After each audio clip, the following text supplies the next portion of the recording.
आज हम लोग न्यू टॉपिक फिर आते हैं। क्लास 10 में इंग्लिश सब्जेक्ट में जो हमारा सब सब्जेक्ट है सप्लीमेंट्री रीडर है। सप्लीमेंट्री रीडर में आज जो हमारा टॉपिक है the inventor who kept his promise, ये हमारा सप्लीमेंट्री का पहला लेसन है।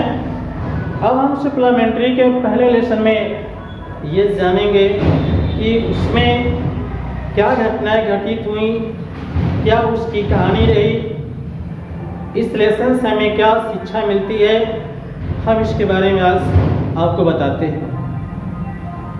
हमने कुछ इस लेसन से संबंधित महत्वपूर्ण नोट्स को हमने नोट कर लिया है। अगर आप इतने नोट्स को यदि अच्छी प्रकार से तैयार कर लेते हैं तो आपका बहुत सारा क्वेश्चन सॉल्व हो जाएगा। इसमें ट्रू फॉल्स की समस्या भी नहीं रहेगी और ना ही जो ऑप्शन टाइप क्वेश्चन आते हैं ये सारे क्वेश्चन आपके समाधान हो जाएंगे। बस आपको इन्हीं कुछ पॉइंटों को याद रखना है। इस पूरे लेसन में इतने ही इम्पोर्टेंट आपके डेट दिए गए हैं, इसके बारे में आपको अच्छी तरीके से जानकारी रख लेनी होगी। यही सारी चीज़ें सब आती हैं। तो हम आते हैं ये इस लेसन में देखते हैं। इस लेसन के नाम से ही हमें पता चल जाता है कि इसमें क्या घटनाएं घटित हुई होंगी। लेसन का जो नाम है the inventor who kept his promise, आविष्कारक जिसने अपने वचन को पूरा किया। अब कौन सा ऐसा आविष्कारक था जो अपने वचन को पूरा किया था? वह एक ऐसा आविष्कारक था जो महान आविष्कारकों में से एक रहा है। उस व्यक्ति का नाम था Thomas Alva Edison. Thomas Alva Edison एक महान वैज्ञानिक था, एक साइंटिस्ट था। इस महान वैज्ञानिक का जन्म 1847 अर्थात 1847 ईस्वी में इन मिलान इन यूएसए यानी मिलान में यूएसए में उसका जन्म हुआ था। यह एक ऐसा महान वैज्ञानिक था जो एक दृढ़ निश्चय करने वाला, दृढ़ प्रतिज्ञ व्यक्ति था, जो अपने जीवन में उसने दृढ़ निश्चय कर लेता था, उसको निश्चित रूप से पूरा करके वह लोगों को दिखा देता था। यह हार मानने वाला व्यक्ति नहीं था, जो अपने जीवन में एक बार वादा किया उसको निश्चित रूप से उन्होंने पूरा किया। जिस समय थॉमस अल्वा एडिसन लगभग 12-14 वर्ष के थे, उस समय हमारे देश में विदेशों में भी थॉमस अल्वा एडिसन के देश में भी जो एक विकसित राष्ट्र है उसमें भी एक बहुत बड़ी समस्या थी कि उस समय भी कोई लाइट की व्यवस्था नहीं थी, प्रकाश की कोई व्यवस्था नहीं थी। उस समय भी लोग अंधेरे में ही लोग रहा करते थे। लेकिन इस महान वैज्ञानिक के दिमाग में प्रकाश देने का एक भाव उत्पन्न हुआ कि हमारा देश लंबे समय से अंधकार में रह रहा है, हमारे देश को प्रकाश की आवश्यकता है। जब उन्होंने प्रकाश देने की बात लोगों के बीच, वैज्ञानिकों के बीच, महान लोगों के बीच जब उन्होंने की तो लोग उसकी हंसी उड़ाए। वे जानते थे कि थॉमस अल्वा एडिसन कभी भी प्रकाश नहीं दे सकता है, क्योंकि प्रकाश कैसे दिया जाना चाहिए, कैसे देना है, अभी इसको कुछ पता नहीं है। लेकिन उन लोगों को शायद ये पता नहीं था कि यह व्यक्ति जो दृढ़ निश्चय कर लिया है उसका कोई न कोई निश्चित रूप से विकल्प बना ही लेगा और लोगों के सामने प्रकट भी कर देगा। वह स्थिति लोगों के सामने भी आई जब वह कुछ और बड़ा हुआ तो उन्होंने ग्रामोफोन पे कार्य करना शुरू किया और लोगों को ग्रामोफोन 1877 ईस्वी में लोगों के सामने प्रस्तुत कर दिया। लोग इस ग्रामोफोन से इतना प्रभावित हुए कि लोगों ने ये विश्वास करना शुरू कर दिया कि थॉमस अल्वा एडिसन जैसा कोई अगर शख्स हो जाए तो कोई भी कार्य कठिन नहीं है। उन्होंने ग्रामोफोन को जब 1877 में लोगों के सामने जब पेश किया तो पूरी वहां की जनता हर्षोल्लास से बहुत काफी प्रसन्नचित हुई और वह इनमें विश्वास करने लगी। तब उन्होंने कहा था उसके बाद कि मैं जब तक अपने देश में बिजली का प्रकाश नहीं दे दूंगा तब तक मैं चैन से नहीं बैठूंगा। थॉमस अल्वा एडिसन 1880 ईस्वी में अपने लेबोरेटरी में, अपनी प्रयोगशाला में इलेक्ट्रिक की सारी व्यवस्थाएं स्थापित की।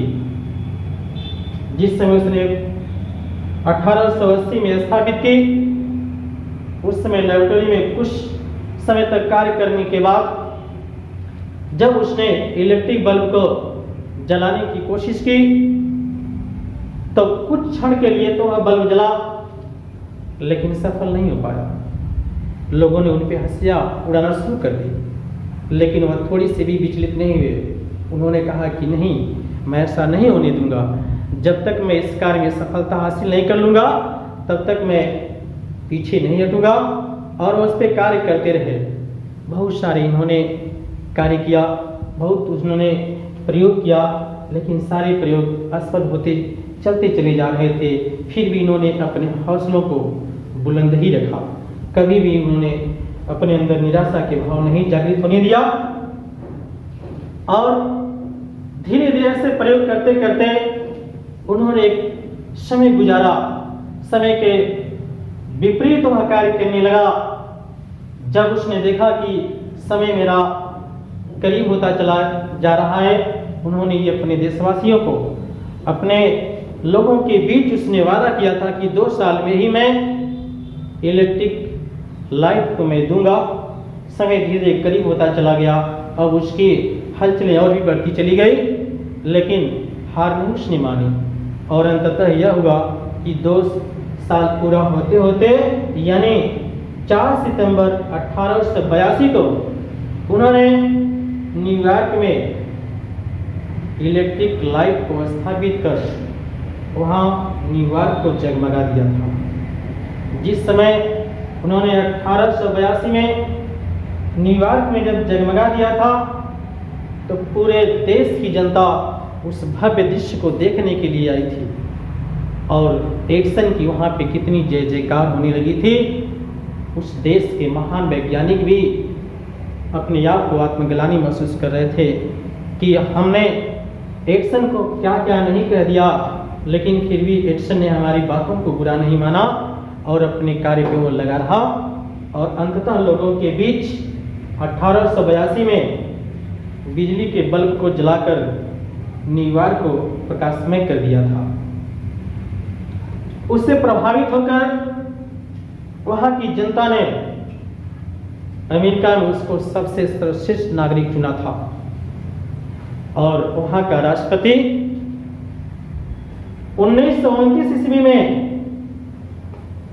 सिल्वर जुबली जयंती जिस समय मनाई जा रही थी, उस समय अमेरिका के राष्ट्रपति थॉमस अल्वा एडिसन को सम्मानित करने के लिए उनको वहां पर आमंत्रित किए और जब ये वहां पहुंचे, लोगों को अभिवादन देना शुरू जो ही करने जा रहे थे, उनकी तबीयत अचानक खराब हुई और उनकी स्थिति और भी बिगड़ती चली गई और परिणाम यह हुआ कि वह ज़्यादा लंबे समय तक संभल न सके और वह 18 अक्टूबर 1931 को सुबह में संडे के दिन वह अपने शरीर को त्याग दिए। इस प्रकार से इस महान वैज्ञानिक का अंत हो गया।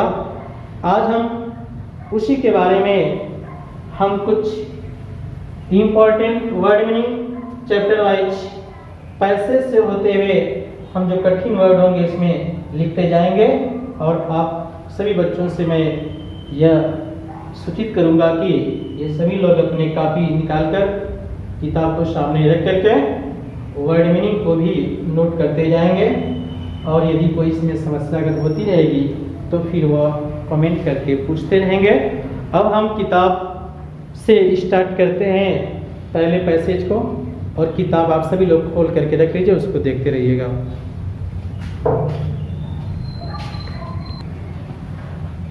तो आज हम लोग फिर ये अपने लेसन में आते हैं, the inventor who kept his promise. इसमें जो कठिन वर्ड है, हमने कुछ कठिन वर्ड को यहाँ पे लिख दिया, जैसे स्विच, स्विच का मतलब बटन, चाइल्डहुड बचपन, एक्सपेरिमेंट्स प्रयोग, सेटिस्फाइड संतुष्ट, पेशेंस धैर्य, गाइडेंस मार्गदर्शन, ऑब्जर्व अवलोकन करना, सिली मूर्खतापूर्ण। तो इस प्रकार से हमने कुछ कठिन वर्ड को लिख दिया है। अगर और भी कोई कठिन वर्ड आपको महसूस होती होगी तो आप कमेंट करके कमेंट बॉक्स में डाल दीजिएगा। फिलहाल अपनी किताब आप जरूर खोल लीजिएगा, क्योंकि किताब के ही माध्यम से आपको पूरी जानकारी हो पाएगी। यदि आपके पास किताब नहीं रहेगा तो फिर आप ये समझ ही नहीं पाएंगे कि क्या बताया जा रहा है। आपके एग्जाम में जो क्वेश्चन किए जाते हैं आपके इसी टेक्स्ट बुक से किए जाते हैं, तो आप टेक्स्ट बुक को निश्चित रूप से खोलें और उसको देखें। अब हम शुरू करने जा रहे हैं।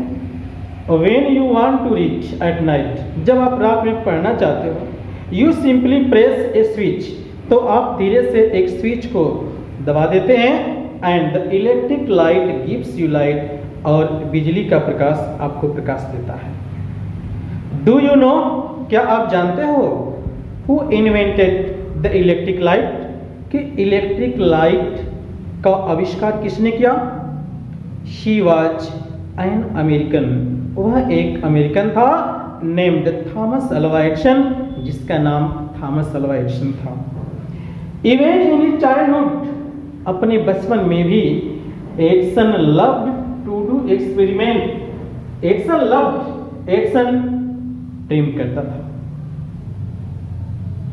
टू डू एक्सपेरिमेंट, एक्सपेरिमेंट करने से, एक्सपेरिमेंट करने से प्रेम करता था, यानी अपने बचपन में भी वह एक्सपेरिमेंट करने से बड़ा शौक रखता था। She was fond of asking question, she was fond of था, शौकीन था asking question, प्रश्न पूछने का, and she was never satisfied, और वह कभी भी संतुष्ट नहीं होता था, till he got the right answers, जब तक कि वह सही उत्तर नहीं पा जाता था। There are many stories, बहुत सी कहानियां हैं about his childhood, उसके बचपन के बारे में, and here are a few of them, और यहाँ उनमें से कुछ कहानियां दी जा रही हैं।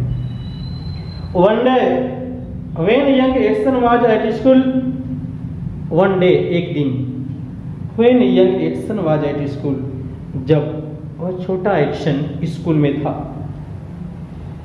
The teacher was telling the children a story about birds, the teacher was telling, अध्यापिका बता रही थी, द चिल्ड्रेन बच्चों को, ए स्टोरी एक कहानी, अबाउट बर्ड्स पंछियों के बारे में।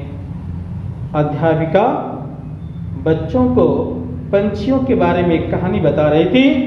He got up and asked the teacher, he got up, वह उठा, and और asked the teacher, और टीचर से पूछा, उस अध्यापिका से पूछा, madam why cannot man fly like a bird, why cannot man fly, आदमी क्यों नहीं उड़ सकता है, like a bird, एक पंछी की तरह क्यों नहीं उड़ सकता है? Because man has no wings, replied the teacher, उस अध्यापिका ने रिप्लाइड की, उत्तर दी बिकॉज क्योंकि मैन हैज नो विंग्स, आदमी के पास पंख नहीं होते। The young boy thought for a moment, वह छोटा लड़का एक क्षण के लिए सोचा। एंड आस्क्ड हर अगेन, और उससे पुनः पूछा। बट किंतु काइट्स हैव नो विंग्स, किंतु पतंग के पास पंख नहीं होते हैं। And still we can fly them in the sky, फिर भी हम उसे आकाश में उड़ा सकते हैं। तो इस प्रकार से हमने इस पैसेज को आपको पढ़ाकर इसका अर्थ बता दिया। अब इसमें जो न समझ में आए कमेंट बॉक्स में ज़रूर डाल दीजिएगा, फिर अगले वीडियो में इसके बारे में आगे हम और बताएंगे। थैंक्स।